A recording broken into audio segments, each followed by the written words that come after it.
ሰላም ለእናንተ ይሁን። ለምንስ ጥርጣሬ ወደ ህሊናችሁ መጣ?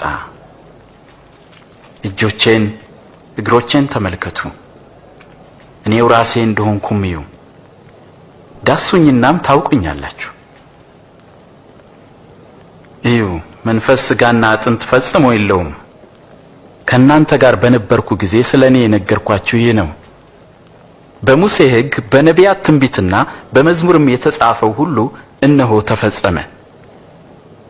የተጻፈውም ክርስቶስ መከራን ይቀበል ዘንድና ሞትን ድል አድርጎ እንደሚነሳ ነው። በእርሱ ስምም ንስሐና የኃጢአት ስርየት የወንጌል መልእክት ከኢየሩሳሌም ጀምሮ ለአሕዛብ ይሰበካል። እስራኤል ነገድ እንድትፈርዱ በዙፋኖች ትቀመጣላችሁ።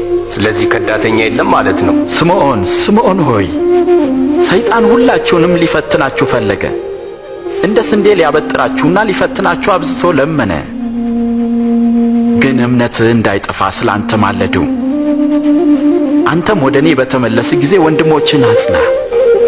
እኔ ካንተ ጋር ለመታሰርና ለመሞትም ዝግጁ ነኝ። አስተውል ጴጥሮስ፣ ዛሬ ዶሮ ከመጮሁ በፊት አላውቀውም ብለህ 3 ጊዜ ትክደኛለህ።